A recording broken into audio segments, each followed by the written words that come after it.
አሻማ ሁኔታ የትግራይ ወንበዴዎችና የኤርትራ ወንበዴዎች ባቋቋሙ ባካሄዱት ያለፈው ጉባኤያቸው አጥፍቶ መጥፋት ነው ብለዋል።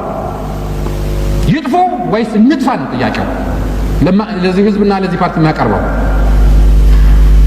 ይሄ አደገኛ ፎርስ ነው፣ በፍጥነት መጥፋት አለበት ጓዶች።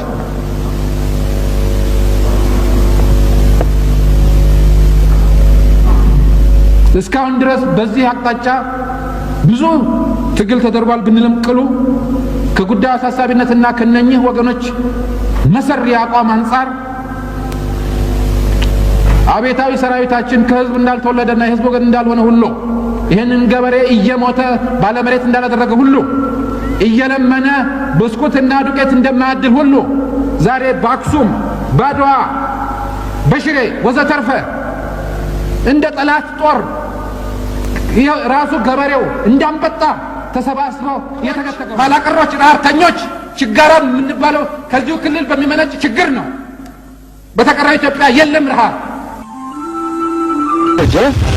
ኮቸሮ አለ ብላችኋል። በስፋ አለ አለ ምንም ምንም ገላንታ ማብራ አንድ ብዙ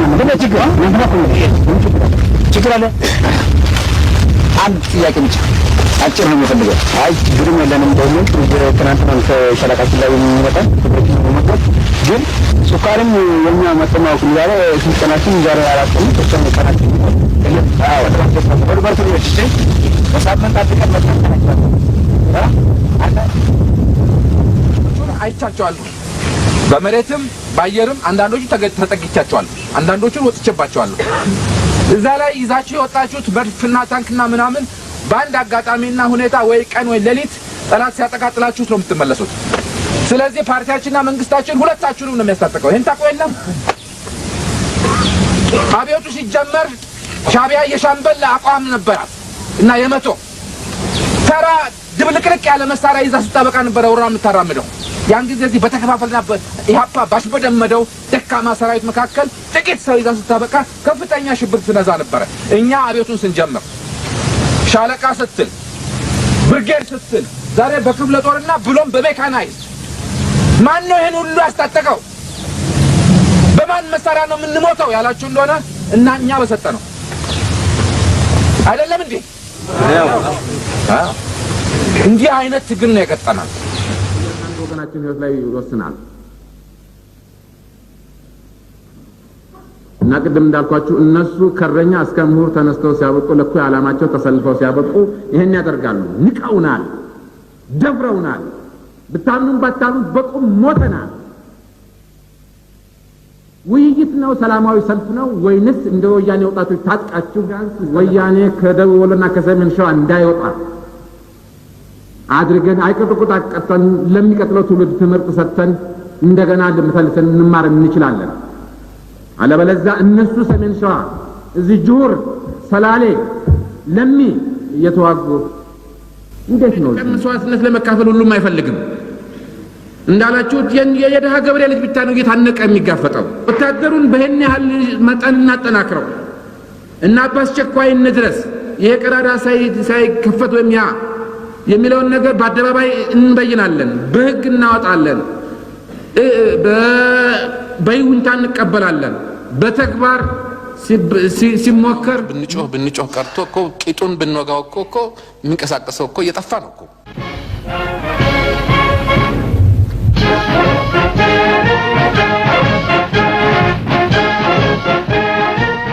በጥይትና በዱላ በስንት ጩኸትና ሁካታ ለቅሶ አይደለም እንደ የሚወጣው ሰው አይደለም ወይ? ከመኪና እየወረደ ገና ጦር ሜዳ ሄጄ ጥይት ይገለኛል ብሎ በማሰብ ነፍስ ለማዳን ሌላ ነገር ነው። በራሱ እየወረደ ሲያበቃ በመኪና መንገድ ላይ የሚሞት ሰው ነው የሚላክልን። በጠቅላላውም ባይሆን ባመዛኙ መጀመሪያ ነገር ከተሰበሰበበት ማዕከል ይሸሻል፣ ከዛ በመንገድ ላይ ይሸሻል፣ ከዛ ከማሰልጠኛ ይሸሻል፣ ከዛ ከጦር ግንባር ይሸሻል። ምን እናድርግ?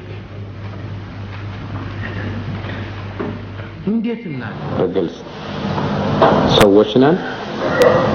የሀገር ፍቅር ነው የተነሳ ነው አቅማችን የፈቀደውን ነው የምናደርገው ከአቅም በላይ ኤክስፔክት ይደረግ እንደሆነ ይሄ ኢንሂዩማን የሆነ ነገር ነው ሊሚቴሽን አለ 17 አመታችን ነው ተኝተን አናቀም ደስተን አናቀም ስቀን አናቀም ረፍት የሚባል ነገር አናውቅም ሁሉን ያለምንም ማጋነን የሚቻለውን ሁሉ ነው የምናደርገው ህይወታችንን ሰጥተናል እና ይሄ ቢያንስ በዚህ ቤት ካልታወቀ በስተቀር ኢትዮጵያ ህዝብ እንዴት ሊያውቅ ይችላል የጦርነቱን ባህሪ ለማስረዳት ለምሳሌ መዘዞ ተይዟል ተብሎ በአለም ዜና ዛይ መዘዞ ምን አይነት ቦታ ነው እንግዲህ የሰሜን ሸዋን የጎበኛችሁ ሰዎች ታቀላችሁ በጠቅላላ 17 አመት የተለያዩ ካርታ ንድፎች ላይ ያሉ ኮረብታዎች የኛ አንድ ሻምበል ይዛል ወይን በሌላው ጊዜ ገፍቶ የወንበዴ ቃኝ ይዛል አንድ የኛ ክፍለ ጦር ያንን ይዛል እንደዚህ የተደረገ ነው በዚህ ባለንበት ቴሪቶሪ ውስጥ ጦርነቱ ለረጅም ጊዜ ተካሄደው ሰላ ድንጋይ ምንድነው ከተማ ነው ሜዳ ነው ገደል ነው ውሃ ነው ቋጥኝ ነው ምንድነው በ1 ኪሎ ሜትር ዲስታንስ ውስጥ ጦርነት ነው እንገፋፋለን ምናምን እንላለን ለነሱ ትልቅ ነገር ነው አቺቭመንት ነው ሪኮግኒሽን ነው ዝና ነው አሁን ሰላ ድንጋይን ይዘውታል አሁን መዘዞን ይዘውታል within an hour የሚለዋወጥ ሲቹዌሽን ነው ኤርትራ ውስጥ አንድም ቀን ጦርነት ሳይደረግበት የቀረበት ጊዜ የለም አንድ ኮረብታን ይዛለን ሌላ ኮረብታ ይዛሉ አንድ ሸጥን ይዛለን ሌላ ሸጥ ይዛሉ እነሱ ለፕሮፓጋንዳ ይጠቀማሉ እኛ መንግስት ነን አሁን ይነዋል ካራምሽግ ምንድነው ክምር ድንጋይ ምንድነው አፋቤት ራሱ የፈረንሳይና የቬትናምን ጦርነት አድርገው ሲያወቁ ነው የምዕራብ ዜና አቅራቢዎች አፋቤትን እዚህ ያላችሁ ሰዎች ብዙዎቻችሁ ምታውቁ ይመስለኛል በኢትዮጵያ ስታንዳርድ ቀበሌ አይደለም 700 ሰው ነበረበት እኔ እዛ በርኩ ጊዜ የነበረው እዛ ቦታ ላይ ለሚሊተሪ ስትራቴጂ ያዝነው ቦታና ለውሃን በቤንዚን አይቆፈርበት አልማዝ አይቆፈርበት ወርቅ አይወጣበት አገር አይደለ ሰው የለበት ምን ናቲንግ የደንዲያንፉ ጦርነት ፈረንሳይ ተረታችበት ሁኔታ አይነት ድል ነው አሉ እና ሌላም ነገር ስላለ በጦርነቱ ባህሪ ውስጥ በሰዓትና በደቂቃ በሚለወጡ ነገር ውስጥ ወንበዴ የሚለው ነገር ሁሉ አብረን ስናበቃ እሱ ይናገራል አልተነገረም ስለዚህ የኢትዮጵያ ሚዲያ ውሸታም ነው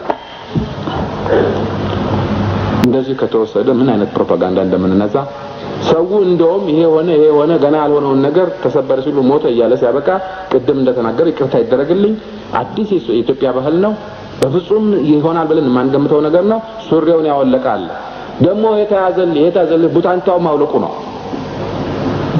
ህይወት መጥፋትና ከኑሮ መፈናቀል ያስከተለ ሁኔታ እንዲለወጥ በልዩ መልክ ጥረት ሲደረግ ቆይቷል ሆኖም ችግሩ አልተቃለለም ይልቁንም ወደ ባሰ ደረጃ እየተሸጋገረ በመሄድ ላይ ይገኛል ስለዚህ ደም መፋሰስ እንዲቆምና ሰላምም እንዲሰፍን በልዩ ወገኖች የአገሪቱ ፕሬዝዳንት ከስልጣን መውረዳቸው እንደሚበጅ ታመነበት ስለሆነ ይህንኑ በማመዛዘን ፕሬዝዳንት መንግስቱ ኃይለማርያም በዛሬው ዕለት ከስልጣን ወርደው ከኢትዮጵያ ውጪ ሄደዋል ፕሬዝዳንቱ ከስልጣን በመውረድ አገር ለቀው በመሄዳቸው የሪፑብሊኩ ምክትል ፕሬዝዳንት ሌፍተናንት ጀነራል ተስፋዬ ገብረኪዳን ተክተው ይሰራል